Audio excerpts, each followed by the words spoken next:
I'm gonna start off by saying, this isn't my bike. It's actually my buddy James's, but he's been nice enough to let me use it for this video, seeming as it's our nicest bike.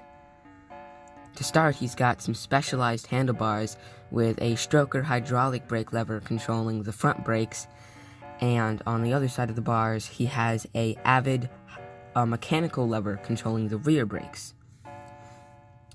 He has two Shimano Deore XT lever shifters controlling a 2x9 drivetrain.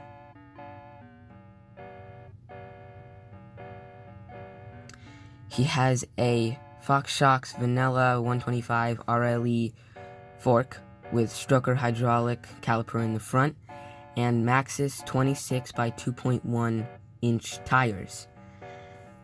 He has a 19-inch specialized full suspension frame with specialized cranks and some unlabeled pedals. He has a Avid mechanical caliper in the back with the same Maxxis 26-inch tire. A Fox Racing rear shock on the back, a Thompson seat post, and the name of the saddle I won't even try to pronounce.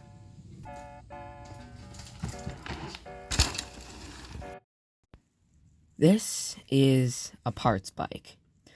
It used to be my mom's bike, and then we took the wheels off it and the brake calipers to use on another bike. And it does this. This is Ryan's bike.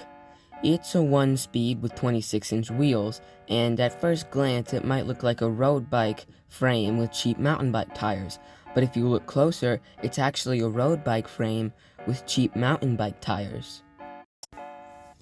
This is my old Honda. It used to be my daily driver until one of the cranks fell off, making it unrideable. It's got some crappy widened handlebars, and it's a cheap full suspension Walmart bike, not much else.